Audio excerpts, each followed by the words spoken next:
Hola, queridos y amados hermanos, que la gracia de nuestro Señor Jesucristo sea con cada uno de ustedes. Es un gozo para mí estar nuevamente aquí compartiendo la palabra de Dios para que sigamos creciendo en el conocimiento de nuestro Señor y sigamos nosotros avanzando en la vida cristiana. Sabemos que en el avance, en nuestro peregrinar, vamos a tener dificultades, pruebas, obstáculos, crisis, que es lo que llamamos desierto. Por eso Dios nos dejó en su palabra el asunto de la travesía del pueblo de Israel en el desierto antes de llegar a la tierra prometida, tierra que fluye leche y miel. Eso de que fluye leche y miel es una metáfora de lo que va a ser el cielo. Nosotros nos vamos dirigiendo a la tierra prometida, que es el cielo, tierra que fluye leche y miel. Bendición para acabar pronto, pura bendición.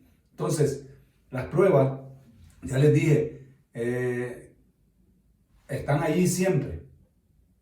No puedo decir lamentablemente o tristemente, no, son parte de la vida, como ya les dije. Pero depende de nosotros los hijos de Dios, cómo las vamos a atravesar, las pruebas, los desiertos, los túneles, las oleadas, las tormentas. Eso depende ya de cada quien. Mi deber es enseñarles cómo debemos de atravesar estas dificultades. Mi deber es enseñarles diciéndoles lo que dice la Biblia. Pasémoslas en el poder del Espíritu Santo. Las pruebas siempre nos van a acompañar. Es como la sombra nuestra, siempre nos acompaña. Donde yo me mueva, miren, ahí está la sombra. Pues así son las pruebas. No lo digo para hacerte sentir mal, no, es una realidad, sí, no la podemos ocultar, no la podemos esconder. Y nosotros tenemos las bendiciones de Dios para que sepamos atravesarla. No estar ahí hundidos, deprimidos, ¿sí? Estemos ahí devastados, derrumbados. No, no. Nosotros con nuestro Dios podemos salir adelante ante las pruebas. Cada prueba es distinta, sí, como los desiertos. Tenían sus cosas particulares, las circunstancias particulares, cada desierto, cada situación. Así pasa en la vida cristiana. Aunque nosotros tengamos un conflicto familiar, por ejemplo, un conflicto económico, un conflicto laboral, ¿sí? Un conflicto espiritual con algún pecado. Las circunstancias, sí, son distintas en cada creyente, en cada familia. Podemos decir, tenemos problemas familiares con un hijo, con una hija, con un cónyuge, pero aunque la otra familia tenga la misma prueba, el mismo desierto, pero las circunstancias en cada familia son distintas. Entonces la palabra de Dios nos da alternativas, remedios, soluciones que cada familia, cada persona que está atravesando la prueba en particular debe de extraer de la palabra de Dios, el consejo de Dios para superarla en el poder del Espíritu Santo, en el poder de la voluntad de Dios, en lo que le agrada a Dios. ¿Me estoy explicando? Eso sí, las pruebas van a ir variando, van a venir, de repente hay un tiempo de bonanza, pero hay que estar siempre preparado en el Espíritu Santo para recibir la siguiente oleada. Ahí viene la otra ola, pero ya me hizo fuerte. Las pruebas te van haciendo fuerte, pues. Te van haciendo experto, vamos a decir. Te vas haciendo un perito en cómo superar una prueba. Fíjense qué bonito. Eso es lo que hace el estar con Dios constantemente, en comunión con Él. ¿Ok? También quiero decirles una cosa. En nuestro peregrinar, como los judíos, el pueblo de Israel que salió de Egipto, en su peregrinar, sucedieron cosas constantes que nunca van a cambiar, igual con nosotros ahora. Siempre Dios los acompañó, nunca los abandonó, nunca. Así con nosotros, Dios siempre nos acompaña, Él nunca nos abandona. Otra cosa, Dios siempre les suplió, nunca los dejó, siempre les suplió comida, agua, seguridad. ¿Sí? Los defendió de sus enemigos. Así Dios nos defiende a nosotros de nuestros enemigos espirituales y enemigos también humanos. Muchas veces tenemos personas que nos atacan, nos difaman, nos insultan, nos ofenden. De todo eso Dios también nos defiende. Ahí está nuestro Dios. Él pelea por nosotros. Él siempre va delante de nosotros. Esas son constantes que no debemos olvidar. Nunca cuando estés atravesando el valle de sombra y de muerte, ahí va a estar el buen pastor contigo y conmigo. ¿Sí? Eso fue parte también de lo que les decía la semana pasada. Entonces, cuando yo sé que esas constantes están ahí, que mi Dios siempre está conmigo, nosotros tenemos cosas que tal vez el pueblo de Israel no tenía. Nosotros tenemos al Espíritu Santo dentro de nosotros. Entonces, eso todavía es un plus para nosotros, ¿sí? Porque ellos no lo tenían, nosotros sí. Nosotros tal vez no vemos las grandes obras milagrosas que Dios hizo con ellos en Egipto, en la salida de Egipto, pero tenemos los ejemplos de ellos y de otros personajes en la Biblia para que aprendamos de ellos nosotros y para que saquemos nosotros verdaderas enseñanzas para superar las pruebas, ¿sí? Entonces, hay que enfocarse no en el desierto, no en la lucha, no en la dificultad, no en la tribulación, no en la angustia, no en la aflicción, no en la crisis. Hay que enfocarse en Jesús. Por eso la Biblia nos dice en Hebreos 12:2, puesto los ojos en Jesús, el autor y el consumador de nuestra fe. Si nosotros nos enfocamos en nuestro Señor Jesucristo, las cosas cambian. Pero si te enfocas en el problema, solo viendo el problema, solo viendo la dificultad, te vas a venir abajo, te vas a sentir derrumbado, vencido. Y no es la voluntad de Dios que nosotros, sus hijos, nos sintamos así en ningún momento, ¿sí? Por eso les decía la semana pasada también, Santiago nos dice que tengamos por sumo gozo cuando estemos en diversas pruebas y aflicciones. Gozo, la actitud cambia. Cuando tú te enfocas en Jesús, en su persona, cuando tú tienes tu fe concentrada en Él, ¿sí? Entonces va a haber un gozo inexplicable para las demás personas. Van a decir, pero ¿por qué estás tan tranquilo, tan gozoso, tan seguro, en paz? Porque estoy enfocado en mi Dios, que nunca se aparta de mí. Siempre está conmigo, siempre. Aunque no estoy viendo claro, ni estoy viendo resuelta la situación como a mí me gustaría ahora, ¿sí? Pero ahí está mi Dios. Dios, cuando están en el desierto de Sin, el pueblo le dice, queremos comer carne, no tenemos alimento. Y recuerdan lo que tenían en Egipto. Entonces Dios les da el maná. ¿Sí? Cuando lleguemos al desierto de Parán, ahí voy a hablar un poquitín más del maná. Ustedes ya saben, aquí en Éxodo 16 es donde Dios empieza a dejar caer como lluvia de bendición el maná, el pan del cielo, pan de noble. Eso es impresionante, de verdad. Pero recuerden, aún con eso eran ingratos. No le daban gracias a Dios como debería y hacían su capricho. Les decía a Dios, solo recojan lo que se van a comer, no guarden para el día de mañana. Lo guardaban y hería y se engusanaba. Fíjense ustedes, no busquen el día sábado. El viernes tienen que recoger doble porción. Ese es un milagro. Recogían la doble porción el viernes y al día siguiente no amanecía con gusano ni hediondo. Fíjense, ese es otro milagro de Dios. Ellos lo veían, pero los duros de cerviz, los rebeldes, los desobedientes, salían el sábado y se quedaban sin comer porque no guardaron el viernes, no recogieron doble porción el viernes. Y así pasa también en la vida cristiana. Les digo, voy a ahondar más cuando lleguemos al desierto de Parán, en el capítulo 21 de Números. Ahí les voy a hablar un poquito más sobre el milagro del maná. Dios nunca los dejó. Dios se los demostró. Siempre le demostró amor. ¿Ok? Pero ¿cuál fue la reacción del pueblo? Del pueblo, una constante también que nosotros debemos de evitar. La rebelión.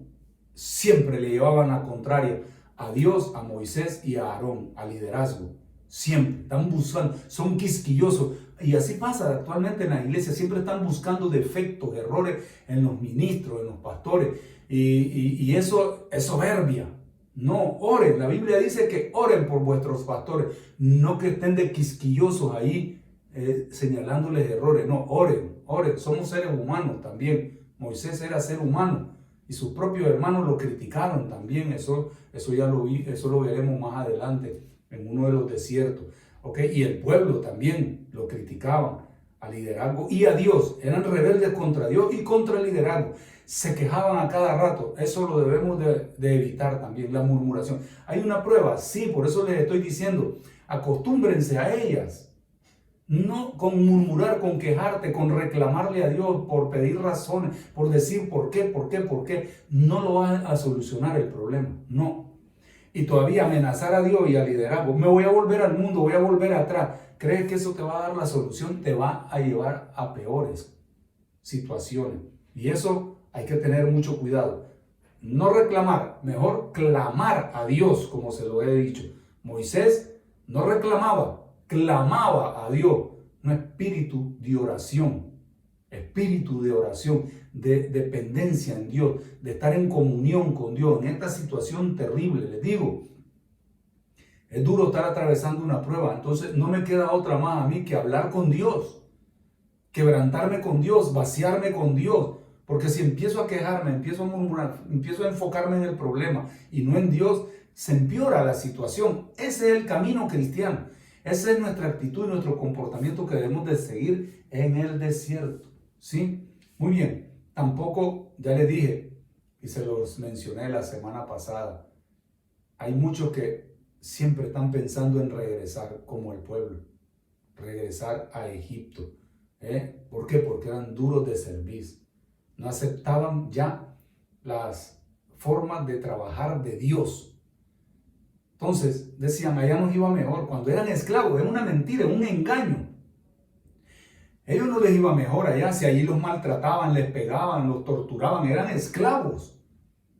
¿Sí? Entonces es un engaño, es una fantasía que se montan en la cabeza por no aceptar las directrices de Dios, por no aceptar la forma de trabajar de Dios, que no va con la del humano. Por eso es que hay que andar en el Espíritu para que podamos nosotros encajar en las cosas del Espíritu. Pero si tú andas en la carne, no vas a poder encajar en las cosas del Espíritu y viceversa. Por eso es que hay muchos conflictos muchas veces y aumenta, vamos a decir, la llama, el fuego, lo aumenta cuando andamos en la carne, el fuego de la prueba, pues. Y nunca le vamos a encontrar solución. Y hoy en esta introducción también, antes de entrar en el desierto del Sinaí, quiero deciros que las pruebas, estos tenía ganas de decírselo desde hace mucho tiempo, no vayan a confundir las pruebas con castigos de Dios, por favor. Eso lo vamos a ver ahora, ¿sí? Acuérdense, una prueba no es un castigo de Dios, no. No hay que confundir eso. La prueba, bienvenida. Yo estoy con mi Dios acá. Él, la constante, Él siempre va a estar conmigo, me va a ayudar, va a pelear por mí. Él pone la cara por mí, es mi abogado, etc. ¿Sí? Pero el castigo es consecuencia de otra cosa. No, las pruebas, ya les dije, las pruebas son como la universidad, el salón, el aula de discipulado que Dios utiliza. ¿Ok? Los desiertos, los túneles, las olas, las tormentas, son el aula donde Dios nos instruye, nos capacita para ir madurando, para ir creciendo, para ir desarrollando nosotros nuestros músculos espirituales. ¿Ok? Pero los castigos son otra cosa, No lo confundamos, porque mucha gente confunde la prueba con el castigo. ¿Por qué me viene este juicio, este castigo a mí, que esto y que el otro? No lo confundan. Es una prueba. El castigo es otra cosa. El castigo, hay de aquel que caiga en el juicio de Dios. Lo causa el pecado, se lo digo de una vez. Todo pecado tiene una paga. Tiene una paga. ¿Sí? Dios lo corrige. Dios lo disciplina al que ama. No te va a dejar ahí a que andes como agente libre en el cristianismo pecando y haciendo. No, el pecado te va a alcanzar y te alcanza ahí sí con un castigo, porque Dios al que ama disciplina. ¿Vale? Ahí se lo voy a dejar, pero no lo confundan. Por lo tanto, cuando tengan una prueba, denle gracias a Dios. No es un juicio, no es un castigo. ¿Vale? Denle gracias Señor. Yo sé que este desierto, este túnel, tú me vas a ayudar a superarlo. Pero el castigo es otra cosa muy diferente, causado por otra cosa diferente, ¿vale? No, la prueba es el aula, ya les dije, de formación para los discípulos, ¿sí? Ahí Dios nos está instruyendo, formando, capacitando, nos está educando a nosotros para que nosotros, el día de mañana, que venga una lucha, una dificultad, la podamos superar porque ya estamos entrenados por el Espíritu Santo en nuestra vida. Muy bien. Ok.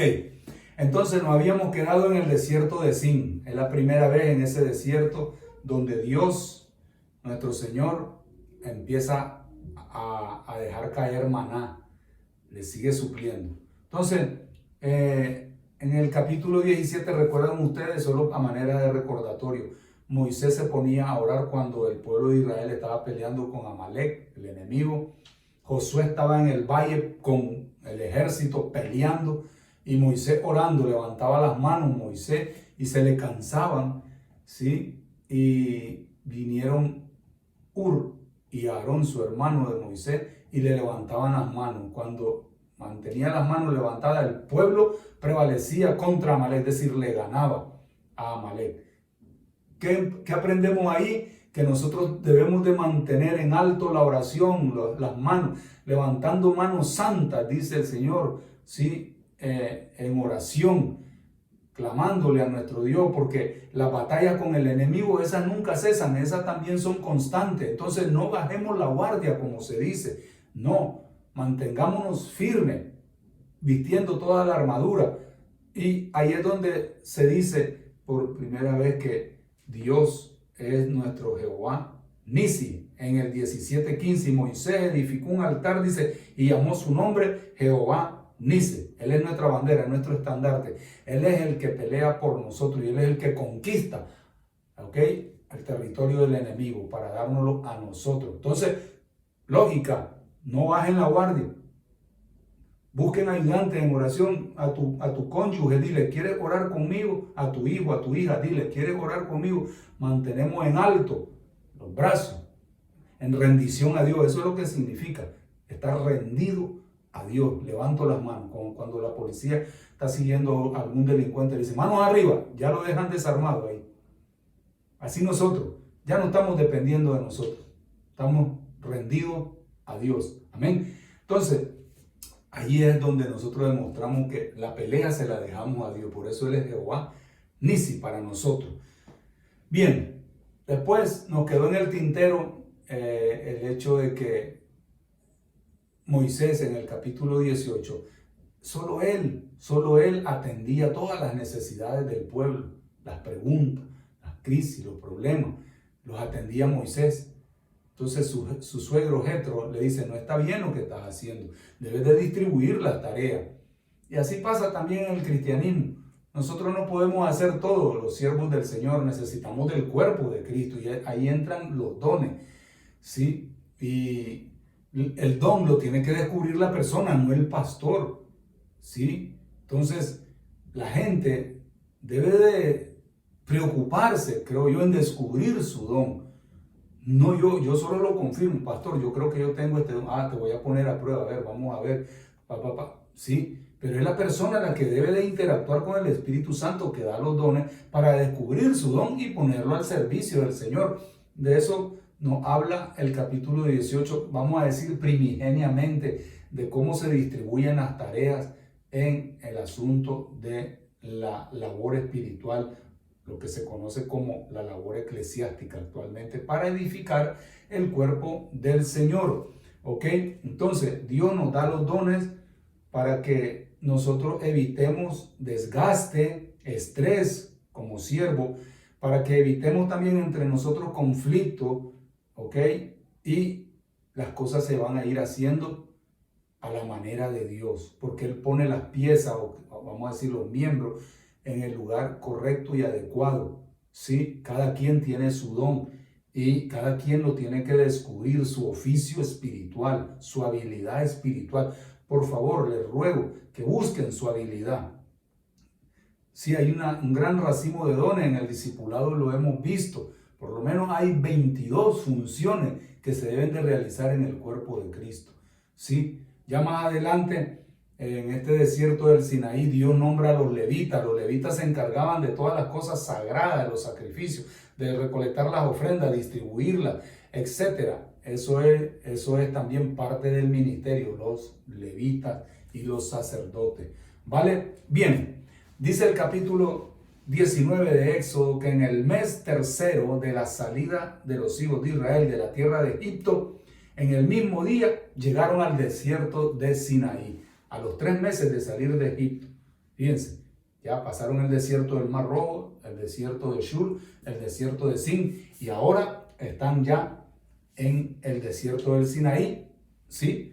A la orilla, vamos a decir así, del monte Sinaí, así se llama también como el desierto, el monte Sinaí, o el monte Horeb, o el monte de Dios, también tiene esos tres nombres. Eso es para que ustedes, cuando lean en otras partes de la Biblia, el monte de Dios, es el monte Sinaí, el monte Horeb, es el monte Sinaí, es igual, ¿vale? Muy bien, entonces, en este mes tercero, en el mes tercero, que viene a equivaler al mes de mayo, ¿ok? En nuestro calendario, llegan los hijos de Israel allí, ¿ok? Y dice el versículo, habían salido de Refidín y llegaron al desierto de Sinaí y acamparon en el desierto, y acampó allí Israel delante del monte. Sí, aquello va a haber sido espectacular. Como les dije la semana pasada, en este monte alrededor, al parecer también había un poco de vegetación, porque es un monte, ¿sí? Había agua. Entonces el pueblo estuvo ahí. El pueblo estuvo aproximadamente en el monte Sinaí, ¿sí? Estuvo aproximadamente 1 año y 4 meses. Fíjense, aproximadamente, ¿vale? Entonces estuvieron bastante tiempo. ¿Qué pasó en ese tiempo? Todo ese tiempo que el pueblo de Israel está en el desierto del Sinaí o en el monte Sinaí, ¿sí? Eso lo encontramos de aquí, de Éxodo 19 a Números. Acuérdense, miren, Éxodo, Levíticos, Números. Eso abarca de Éxodo 19:1 a Números 10:11 al 13, incluyendo el libro de Levítico. Por eso les digo, de Éxodo 19:1 a Números 10:11 al 13. Todo ese tiempo, todo lo que se escribe desde el capítulo 19 de Éxodo hasta Números 10:11 al 13, todo sucede en el monte Sinaí. ¿Me estáis comprendiendo? Todo eso. No nos confundamos. Cuando ustedes están leyendo Éxodo 19 hasta Número 10:11 al 13, incluyendo el libro de Levítico, todo sucedió en ese monte. Y suceden cosas interesantes ahí. ¿Ok? Entonces, Moisés es llamado para que suba al monte. Y ahí Dios le empieza a revelar la palabra de Dios a Moisés, lo que conocemos como los 10 mandamientos. Y en todo ese tiempo, sí, que es 1 año más o menos y 4 meses, como les decía, que está ahí Moisés y todo el pueblo, en ese tiempo Dios revela lo que se conoce como la ley de los judíos, ¿sí? Y en ese tiempo están los 10 mandamientos y Dios empieza a darle leyes civiles, leyes en cuanto al tabernáculo y su servicio, leyes sobre distintos sacrificios, diversas leyes sobre la vida diaria del pueblo de Israel, leyes sobre los festivales, ¿sí? En ese tiempo, en ese periodo. Ustedes saben, en Éxodo es donde Dios le revela el diseño del tabernáculo a Moisés y todo lo que implicaría el hacer el tabernáculo. Empieza Moisés a decirle al pueblo que Dios quiere que le hagan un tabernáculo. ¿Qué significa el tabernáculo? Que Dios va a estar constantemente presente con ellos, ahí acompañándolo, ¿sí?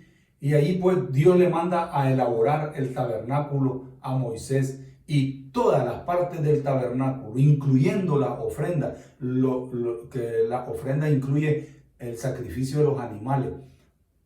Todas las ofrendas, óiganlo bien, todas son tipologías de Jesucristo. Todas apuntaban a Jesucristo. Cada parte del tabernáculo apunta a Jesucristo. Son tipologías.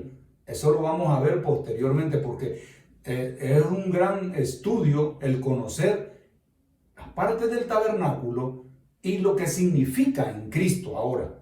Eso ayuda a uno a crecer espiritualmente, a conocer la voluntad de Dios, a entender por qué Dios quería habitar con el pueblo. La Biblia dice que ahora nosotros somos el tabernáculo de Dios, somos morada de Dios, somos el templo de Dios. ¿Y cómo debemos de cuidar este templo, esta vivienda de Dios? ¿Sí? Entonces, todo eso tiene relación con la iglesia, ¿vale? Y cada detallito, le digo, cada color, cada parte del tabernáculo va apuntando a nuestro Señor Jesucristo. Vamos a aprender todas esas cosas, paso a paso, ¿ok? Porque está incluido en este desierto del monte del Sinaí. Si Dios le dio todas esas indicaciones al pueblo y a Moisés, fueron dadas para nosotros. Acuérdense que toda la escritura fue dada para que nosotros aprendamos, corrijamos, seamos instruidos y redarguidos, a fin de que el hombre y la mujer de Dios sean enteramente preparados para toda buena obra. ¿Vale? Todo esto lo dejó Dios para nosotros. Hay mucha gente que le aburre leer todo lo del tabernáculo, cómo lo hacían, cómo lo tejían las mujeres, todo lo que indicaba ese trabajo, pero no, es que no le han cogido el sabor. Van a ver ustedes, cuando veamos cada parte del tabernáculo, paso a paso, ustedes le van a dar gracias a Dios por la sabiduría de nuestro Dios, cómo todo está conectado, el Antiguo con el Nuevo Testamento y el Nuevo Testamento con el Antiguo Testamento, para que nosotros saquemos esas riquezas de enseñanza espiritual que las dejó Dios para que las disfrutemos, para que las vivamos y para que las compartamos, ¿vale? Acuérdense, cuando terminemos, Dios mediante estos estudios de los desiertos, siguiente estudio va a ser conocer cada parte del tabernáculo, aplicándolo a nuestra vida diaria, ¿vale? Muy bien, entonces Dios empieza a dar un montón de leyes en este monte Sinaí, y Dios hace un pacto con Moisés. Se le conoce el pacto mosaico, ¿ok? Dios pacta con Moisés de que si el pueblo, es un pacto condicional, que si el pueblo obedece sus leyes, todas esas leyes, 613 leyes, el pueblo va a ser bendecido. Pero el día que las desobedezcan, ese día les va a ir mal al pueblo de Israel, porque Dios lo que quiere es bendecir, porque Dios es amor, ¿sí? Pero hay condiciones para esa bendición. Esas condiciones son que nosotros le obedezcamos a Dios, eso es todo. Pero como la obediencia no viene, vamos a decir, innata en nosotros, porque traemos lamentablemente imputada la maldición de Adán y Eva, del pecado, de la rebeldía, de la desobediencia, etc. Entonces, la desobediencia no es algo que traigamos innato nosotros, no, es la desobediencia, lamentablemente. Y ahí es donde nosotros, como hijos de Dios, tenemos que trabajar para que nosotros no caigamos en esa contradicción de llevarle la contra a Dios, ¿vale? Muy bien, entonces, en Éxodo 32 sucede una cosa muy terrible. Ahí es una clara señal, evidencia, fíjense ustedes, de que el pueblo de Israel todavía, su mente, su corazón seguía en Egipto, no con Dios. Moisés está en el monte recibiendo la palabra de Dios, ¿sí? Está recibiendo todas las indicaciones de nuestro Dios. ¿Y qué pasa? Moisés le dice, baja, el pueblo se ha corrompido. ¿Qué pasó? El pueblo convence a Aarón. Aarón todavía no estaba completamente, vamos a decir, convencido, porque es una evidencia de quién era Dios. Y dice que el pueblo le pidió que hiciese un becerro de oro, que es el que lo sacó de Egipto, dice. Fíjense ustedes cómo estaba confundido el pueblo. Ellos sabían que el becerro no los había sacado de Egipto, era Dios.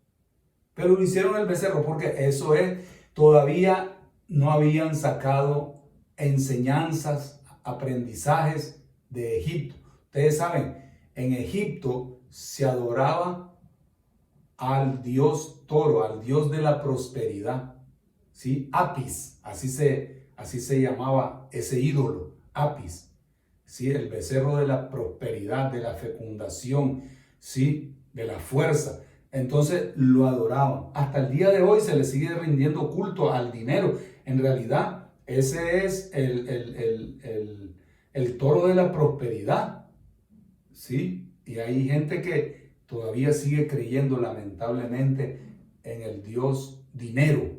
Y Pablo dice que raíz de todos los males es el amor al dinero. Y que muchos han sido extraviados de la fe y han sido traspasados con muchos dolores por darle culto al dinero antes que a Dios. Cuidado, 1 Timoteo capítulo 6, versículo 10. Entonces ahí el pueblo cae en ese error de idolatría, ofenden a Dios, blasfeman contra Dios, comparando las maravillas de Dios, comparando a Dios con un toro, con un becerro.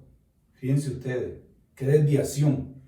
Entonces ahí es una prueba clara de que el pueblo todavía seguía cargando a Egipto en su mente, en su corazón, en su forma de vida, ¿sí? Y no le quieren dar gloria a Dios. Ese es el principal error. ¿Qué pasa con eso como consecuencia? Ahí sí, como les decía, ahí sí, viene un castigo. Ahora sí, los pecados tienen consecuencias, tienen castigo delante de Dios. ¿Sí? Dios no quiere castigar a nadie, porque a veces creemos que Dios es un Dios severo, es un Dios vengativo, es un Dios iracundo. No. Sí es parte de la personalidad de Dios, pero esa ira se suelta o nosotros la soltamos de parte de nosotros mismos por nuestro mal comportamiento, por nuestro pecado, porque Dios es justo. Él dice, si pecas, yo te voy a disciplinar. Si no pecas, yo te voy a bendecir. Así lo dice en Levítico 26 y 27. ¿Sí? Entonces, Dios castiga por ese pecado de idolatría al pueblo de Israel. Ahí sí. La prueba estaba ahí. No confundamos la prueba con el pecado de idolatría. No. Ellos estaban en el desierto. Estaban en el monte Sinaí. ¿Sí? Esa es la prueba. Pero el pecado que cometen es idolatría y como consecuencia vino un castigo, un juicio de Dios. Y dice la palabra de Dios que murieron, ahí en Éxodo, ustedes lo pueden checar, en Éxodo 32, murieron 3,000 personas. 3,000 personas son eliminadas por ese pecado de la idolatría a un becerro que decían que era el Dios que los había sacado de Egipto. Qué barbaridad. Fíjense ustedes qué mente más retorcida tenían el pueblo de Israel.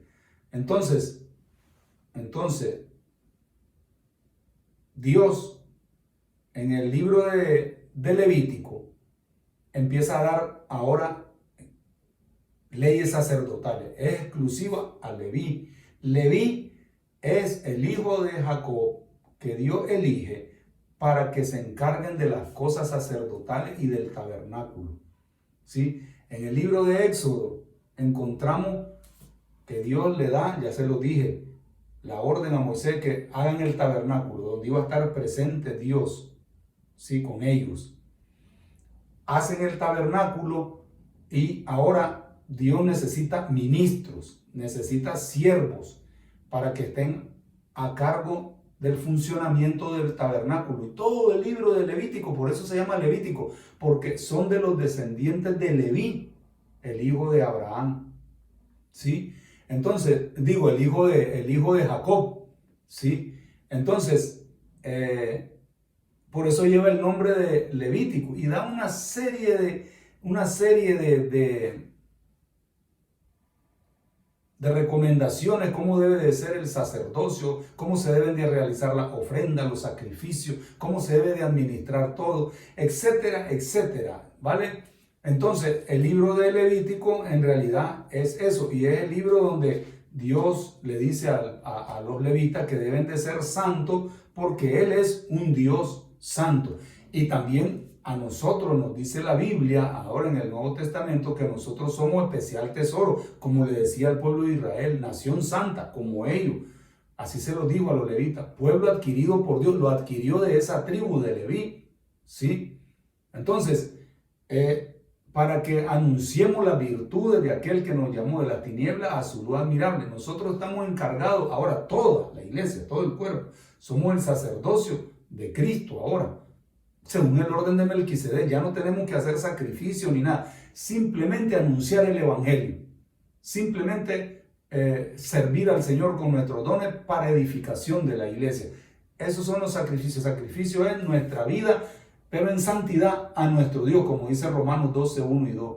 Entonces todo el libro de Levítico habla de eso, ¿verdad? Y ya pues llegamos al libro de Números, y en el libro de Números todo esto está sucediendo, les digo, en el monte Sinaí. Dios sigue dando leyes, y en Números Dios da leyes sobre la purificación, sobre el voto nazareo, da sobre ofrenda para la dedicación del altar, consagración de los levitas otra vez, y la celebración aquí en el monte Sinaí, antes de que partan y salgan al desierto de Parán, cuando ya se construye el tabernáculo totalmente y lo dedica Moisés a Dios.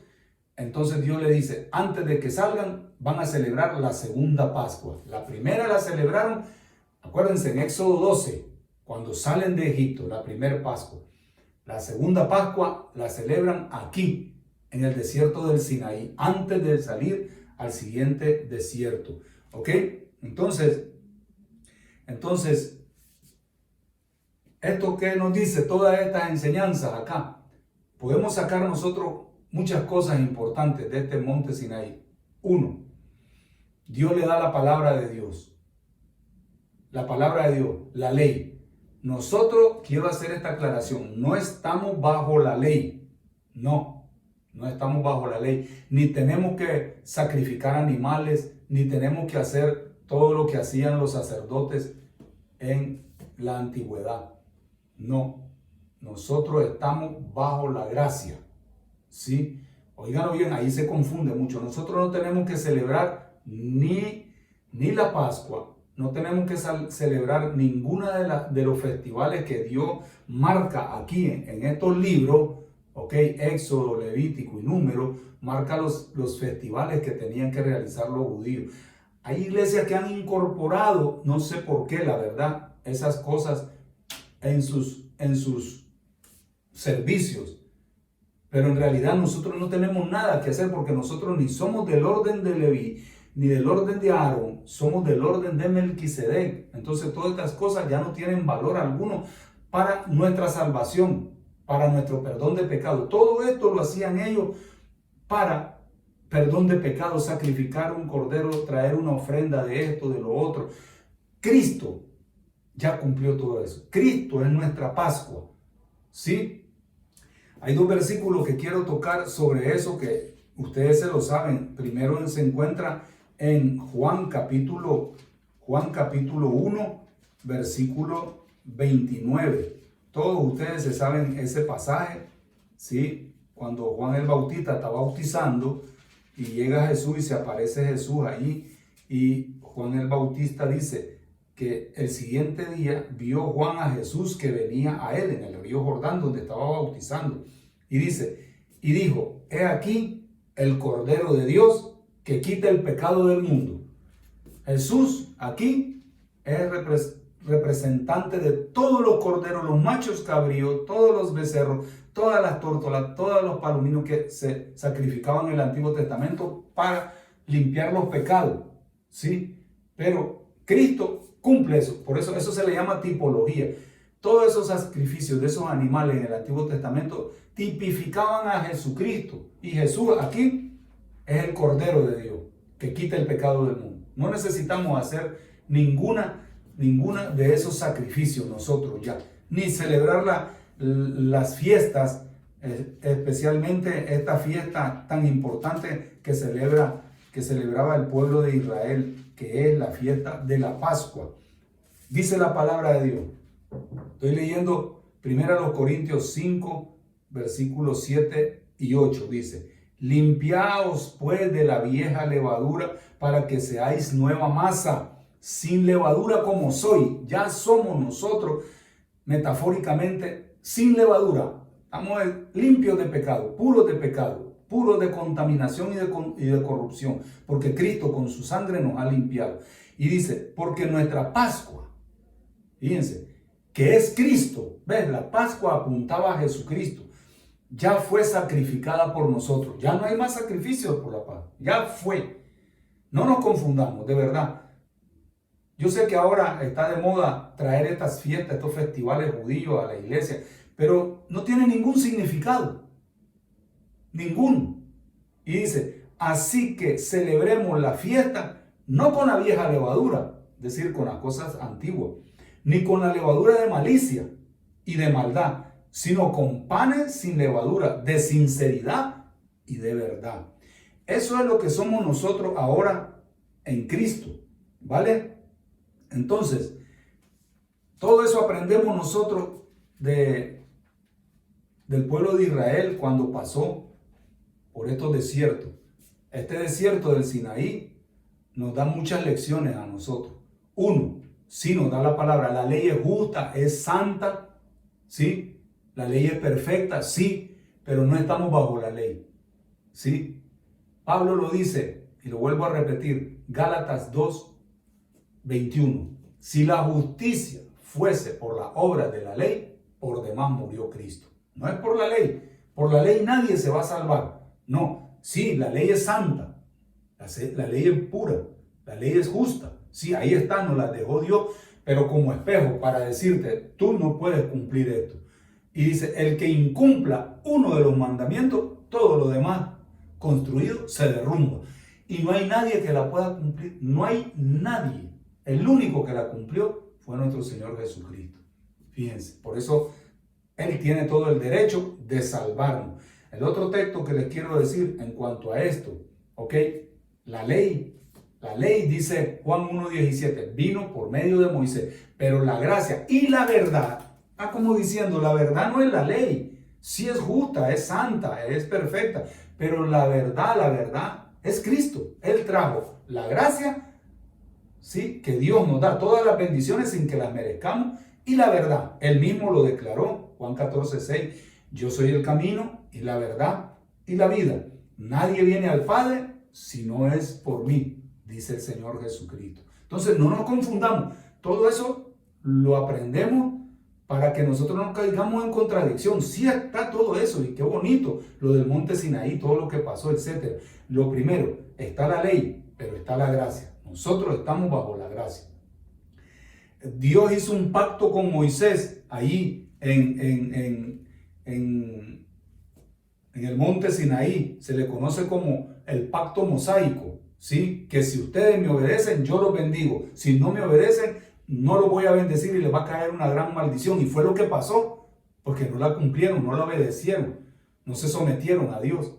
Eso se le conoce como el pacto condicional de Moisés, ¿ok? Con Dios y Dios con Moisés y el pueblo. Y el pueblo, cuando Dios le da ese pacto, el pueblo dijo, sí, amén, vamos a cumplir, pero al ratito ya estaban desobedeciendo, como con el becerro. Otra cosa que aprendemos, la idolatría. No a la idolatría, ¿vale? Dios no está de acuerdo con la idolatría. Acuérdense de eso. Pablo dice, ¿qué digo pues? Dice 1 Corintios 10:19. ¿Qué digo pues? ¿Que el ídolo es algo? ¿O que sea algo lo que se sacrifica a los ídolos? No, ¿verdad que no? Antes digo que lo que los gentiles sacrifican, a los demonios los sacrifican. Y aquí es donde se extrae la enseñanza. Detrás de cada ídolo hay un demonio. Y una persona que tiene un ídolo en su vida, sea como se llame el ídolo.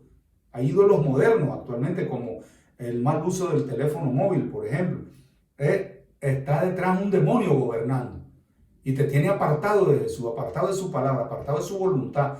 Cuidado con eso. Y dice el versículo 21, no podéis beber la copa del Señor y la copa de los demonios. No podéis participar en la mesa del Señor y en la mesa de los demonios. ¿O provocaremos a celo al Señor? ¿Somos más fuertes que Él? No, ¿verdad que no? Ok, muy bien. Entonces, la palabra de Dios nos dice también en 1 Corintios 8 acerca de las viandas que se sacrifican a los ídolos. Sabemos que un ídolo nada es en el mundo, nada es, y que no hay más que un Dios. Dice 1 Corintios 8:4. Tengamos claro eso. La idolatría no la mezclemos con las cosas de Dios. No la mezclemos porque la idolatría es demoniología y no podemos mezclar la luz con la tiniebla. No. Quiero dejarle claro esos asuntos. ¿Vale? Muy bien. Entonces, el otro punto muy importante. Nosotros estamos no bajo el pacto mosaico. Estamos bajo el nuevo pacto. El nuevo pacto que aparece en Hebreos 8, profetizado en Jeremías 31, ¿ok? Es el pacto que dice la palabra de Dios.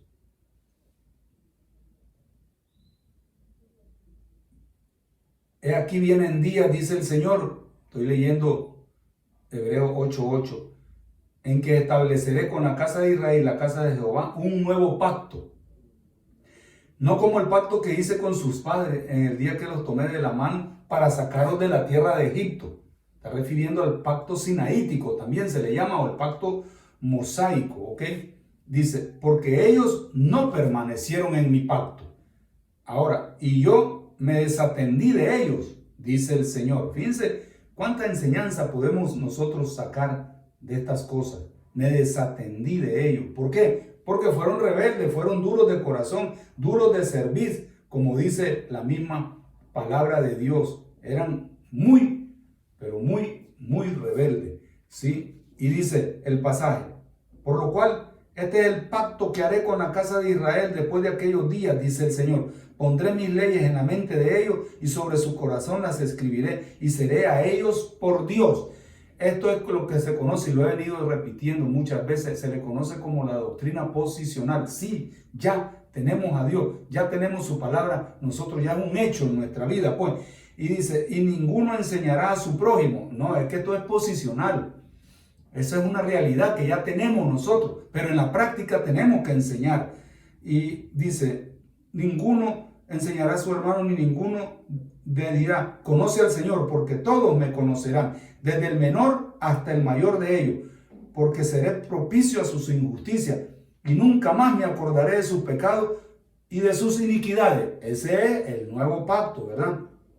Y dice el 13, al decir nuevo pacto, ha dado por viejo el primero, la ley, y lo que se da por viejo y se envejece está próximo a desaparecer. Fíjense ustedes. Así que no mezclemos la ley con la gracia, ni la gracia con la ley. Es un error. Por eso nos dejó estas enseñanzas el Señor de los desiertos, para que nosotros no caigamos en semejante contradicción. ¿Ok? Entonces, acuérdense, el pacto de Moisés con Dios aparece en Éxodo 19, ¿sí? ¿Ok? Muy bien. Entonces, para terminar hoy, lo que les quiero decir, todo esto que pasó en el monte Sinaí, en el desierto del Sinaí, nosotros, ¿ok? Tenemos que estar atentos de que todo tiene una enseñanza para nuestra formación, para nuestra vida. Dios quiere bendecirnos constantemente. Dios no quiere que ninguno de nosotros perezcamos. Dios no quiere que nosotros caigamos en la idolatría. Dios no quiere que nosotros mezclemos enseñanzas. Dios no quiere que confundamos las pruebas con juicio o castigo. No, los castigos vienen como consecuencia del pecado, de la desobediencia a Dios, de la rebeldía a Dios, por ser duros de servir, de no hacer lo que le agrada a Dios. No quiero que se confundan. Las pruebas siempre las vamos a tener, y si las pasamos en el poder del Espíritu Santo, escuchando la voz de nuestro pastor, de nuestro Dios, que es nuestro Señor Jesucristo, entonces nosotros vamos a salir adelante y superar cada prueba. Hoy terminamos una prueba, pasado mañana, dentro de una semana viene otra. Ya estoy preparado, porque me ayudan a crecer, me ayudan a madurar. Esas son las enseñanzas que aprendemos aquí. La palabra de Dios nos guía. La ley guía, sí, al pueblo lo guiaba, lo instruía, le enseñaba la ley a cómo comportarse, pero la salvación en ese momento era por la ley, ahora es por pura gracia. Yo solo acepto por fe a Jesucristo, mi Señor, y yo arrepentido, ¿ok? Me entrego a Él me perdona, y yo ahora sigo las pisadas de mi Maestro.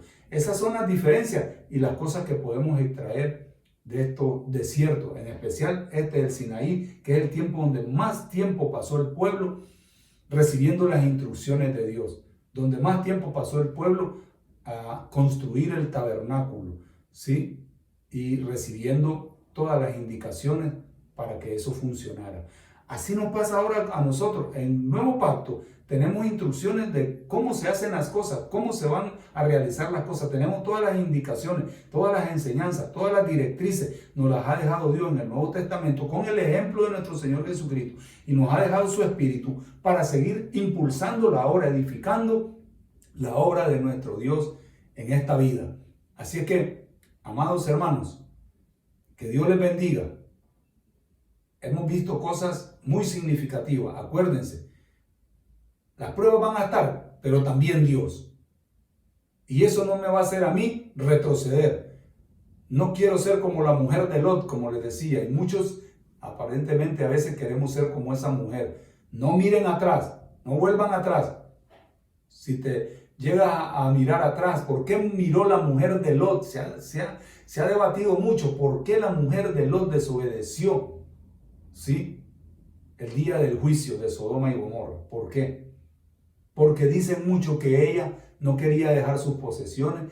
Era muy rico. Lot era un hombre muy rico y dejó todo. No quería dejar tal vez lo que veía y oía. Dice la Biblia que el justo Job veía y oía lo que se hacía en Sodoma y Gomorra, pero no se dejó contaminar. Tal vez la mujer sí. La mujer tenía grabado todas las perversiones sexuales que se hacían en Sodoma y Gomorra. Y cuando ella vuelve a ver atrás, creía que era mentira lo que le habían dicho de la palabra de Dios, que el que vuelva a ver atrás se vuelve como una estatua de sal. Dura, fría, inmóvil, ya no puede hacer nada. Y seguramente esa sal ya era insípida. Perdió su sabor.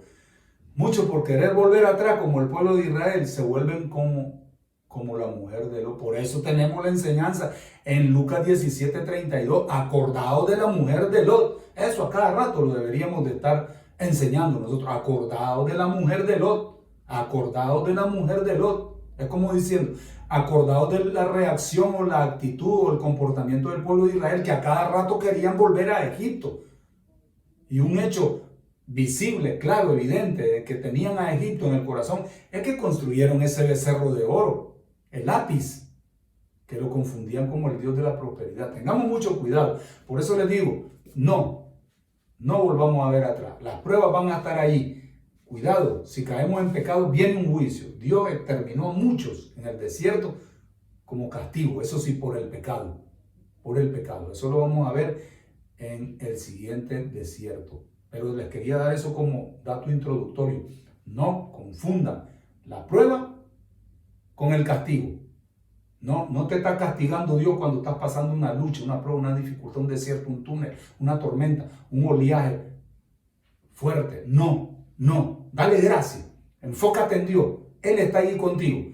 Pero cuando pecas, ahí ya no. Ahí ya es otra historia. Es lo que he querido decir, porque en el desierto que viene ahora, ahí hay mucho pecado del pueblo de Israel. Por eso di esta introducción. ¿Vale? Para que ustedes estén atentos. Así es que, amados, que Dios los bendiga.